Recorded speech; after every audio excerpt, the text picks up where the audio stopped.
ಲೇ ಮಗ, ನನ್ನ ಸ್ಯಾಲ್ರಿ ಬಂದ್ ಕಣ, ನಾ ಹೋಗ್ಬಿಟ್ಟು EMI ಬೈಕ್ ತಗೊಂಡ್ ಬರ್ತೀನಿ. ಅದೇ ನಿನ್ ಸ್ಯಾಲ್ರಿ ದುಡ್ಡಲ್ಲಿ ನೀ ಏನ್ ಮಾಡ್ತೀಯ? ನಾನು ನಮ್ಮ ಅಮ್ಮನ್ನ ದೊಡ್ಡ ರೆಸ್ಟೋರೆಂಟಿಗೆ ಕರ್ಕೊಂಡೋಗಿ ಊಟ ಮಾಡಿಸ್ತೀನೋ. ಇವನೇನೋ ಯಾವತ್ತು ರೆಸ್ಟೋರೆಂಟ್ ಅಲ್ಲಿ ಊಟ ಮಾಡ್ದಿರೋ ತರ ಆಡ್ತಿದ್ದಾನೆ. ಮಗ, ನಿಜವಾಗ್ಲೂ ಇವತ್ತಿನವರೆಗೂ ಒಂದ್ಸಾರಿ ಆದ್ರೂ ರೆಸ್ಟೋರೆಂಟ್ ಕಾಲೇ ಇಕ್ಕಿಲ್ಲ ಕಣ ನಾವು. ಏನ್ ಹೇಳ್ತಿದ್ಯೋ? ನಿಜವಾಗ್ಲೂ ಇವತ್ತಿನವರೆಗೂ ರೆಸ್ಟೋರೆಂಟ್ಗೆ ಹೋಗಿಲ್ವಾ? ಮಗ, ನಮ್ಮಮ್ಮ ಚಿಕ್ಕ ವಯಸ್ಸಿಂದ ನನ್ನ ಕಷ್ಟಪಟ್ಟು ಸಾಕಿದಾರೋ. ಬೇರೆಯವ್ರು ಕೊಟ್ಟಿರೋ ಅನ್ನ ತಗೊಂಬಂದು ಅವ್ರು ತಿನ್ಲಾರ್ದಂಗೆ ನನಗ್ ತಿನ್ಸ್ಬಿಟ್ಟು ಸಾಕಿದಾರೋ ನನ್ನಮ್ಮ. ಯಾವಾಗ್ಲೂ ನಮ್ಮ ಅಮ್ಮನ್ಗೆ ಊಟ ಮಾಡ್ದಮ್ಮ ಅಂತ ಕೇಳಿದ್ರೆ ನಾನು ಮಾಡಿದೀನಿ ಮಗ, ನೀನು ಊಟ ಮಾಡ್ಕೊ ಅಂತಿದ್ರು ನಮ್ಮಮ್ಮ. ಅವಾಗ ಹೆಂಗಿದ್ರು ನಮ್ಮ ಅಮ್ಮನ್ನ ರೆಸ್ಟೋರೆಂಟಲ್ಲಿ ಊಟ ಮಾಡಿಸಿಲ್ಲ. ಇವಾಗ ನನ್ನ ಹತ್ರ ದುಡ್ಡೈತೆ, ಹೋಗಿ ನಮ್ಮ ಅಮ್ಮನ್ನ ರೆಸ್ಟೋರೆಂಟಲ್ಲಿ ಊಟ ಮಾಡಿಸ್ತೀನಿ. ಸರಿ, ಬಾಯ್ ಮಗ. ಬಾಯ್ ಮಗ.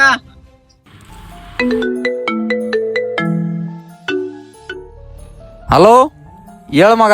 ಹಲೋ ಅಣ್ಣ, ಮಹೇಶ್ವರ ಅಮ್ಮನಿಗೆ ಲಾರಿ ಗುದ್ದಿ ಆಕ್ಸಿಡೆಂಟ್ ಆಗೈತೆ, ಸ್ವಲ್ಪ ಬೇಗ ಬನ್ನಿ ಅಣ್ಣ. ಏನ್ ಮಾತಾಡ್ತಿದ್ಯೋ? ಮಹೇಶ್ನವ್ರ ಅಮ್ಮನಿಗೆ ಆಕ್ಸಿಡೆಂಟ್ ಆಯ್ತಾ? ಹೋಯ್ ಬೇಡ ಮಗ, ಮನೆಗೆ ಹೋಗೋರ್ಗಾದ್ರ ಖುಷಿಯಿಂದ ಹೋಗ್ಲಿ ಅವನು. ಪ್ರತಿಯೊಬ್ಬ ತಾಯಿ ತನ್ನ ಮಗನಿಗೋಸ್ಕರ ಹಗಲು ರಾತ್ರಿ ಅಂತ ಕಷ್ಟಪಡ್ತಿರ್ತಾಳೆ. ಅದರಲ್ಲಿ ನನ್ನ ತಾಯಿ ಒಬ್ಳು. ಈ ವಿಡಿಯೋ ಇಷ್ಟ ಆದ್ರೆ ಲೈಕ್ ಮಾಡಿ, ಶೇರ್ ಮಾಡಿ.